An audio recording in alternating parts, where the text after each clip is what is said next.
హంద్రి నీవా సుజల స్రవంతి 85 కోట్లతో 47 కిలోమీటర్లు పూర్తి చేస్తున్నాం.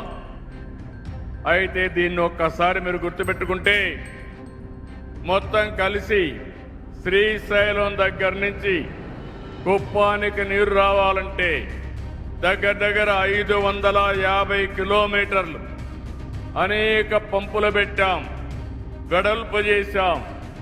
ఈ సంవత్సరమే 3890 కోట్ల రూపాయలు ఖర్చు పెట్టి చివరి కుప్పానికి నీళ్లు తీసుకొస్తున్నాం. స్వాతంత్రం వచ్చిన తర్వాత ఏ ప్రాజెక్టుకి 3890 కోట్ల రూపాయలు ఒకే విడత కింద ఖర్చు పెట్టిన సందర్భమే లేదు. అది చేశానంటే అక్కడ ప్రజానీకం కూడా ఇబ్బంది పడకూడదు. నా కుప్పానికి నీళ్లు రావాలి, స్వర్ణ కుప్పం కావాలి.